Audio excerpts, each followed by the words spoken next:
Congrats on your second place finish in the Atlanta City Games. How you felt about the performance Saturday? I'm just happy to be able to go out there and compete and have fun and obviously run fast times. I feel good. As I said, I'm blessed. It shows that thus far I've been in really good shape this year, and I've been working hard, praying hard, and just asking God to cover me and keep me throughout the season. I think this is going to be my greatest season yet. So I'm just going to continue to trust in God and continue to work in so I can achieve the goals that I set out for myself, but also achieve whatever plans the Lord has for me. All right, 1986, this stage of the season, what does it say about where your training is? I'm happy with it. It's the fastest I've run, it's the earliest I've run that fast. My coach is a very experienced coach, Lance Brummer.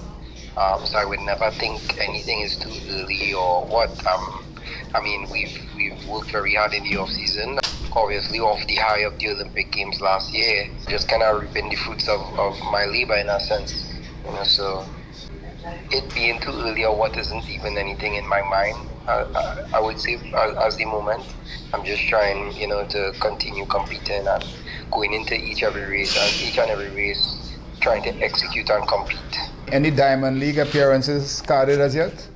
Not as yet. I'll probably finish out because I have the Grand Slam commitment. It would be difficult to maybe fit them in between, but if something works in the schedule, I would see, and then if not, maybe after. But I kind of would play it to suit going forward. So back home for the Carifta Games, your thought about it? Your first games as a non-competitor, you would say? First time you're viewing the games? First, as a non-competitor, obviously it was great having a sense of a leadership role and being sort of a mentor to the younger athletes who may have had questions. I've always wanted to be an athlete that was able to give back and help athletes with questions that they may have, because professional athletes when I was a junior athlete weren't as accessible. So, where I could help and being in their shoes, wanting help, wanting advice, I would always try to do so because I didn't really have it that much growing up. Some notable performances that I saw was Omari Brown. I think he was exceptional. Dylan Woodruff was really good in the 100. Christopher Sami, Mari Dillon, Frederick Twins, I think, put on a good show. O'Shea Cummins, to me, is a superstar. I can't wait to see how she blossoms. The Vincent Twins, they did really well too. Shout out also to the 4x1 boys under 20 relay, Alex Prasad. He did really well. I think he has a lot of potential, even though he wasn't an individual medalist. Janae Digans and Gianna Paul did exceptionally well in the jumps.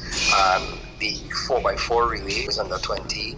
Delena Rouse had a really good, exceptional performance. Deshaun D'Souza, I think it was a really gritty run. He went out there and he gave his best. I think all in all, the Carifta Games was good.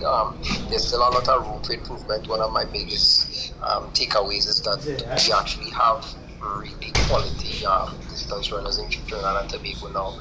So I wasn't aware of it, but I'm definitely aware now. So it shows and it gives hope for athletes that don't sprint. In the years past, everybody wanted to be a sprinter. Now we actually see it, distance runners, multi-events, doing exceptionally well. And now I hope that the sprinters do a bit better also too. But it goes to show that diversity, that we are not just a one-trick pony. We could actually do well in other events too.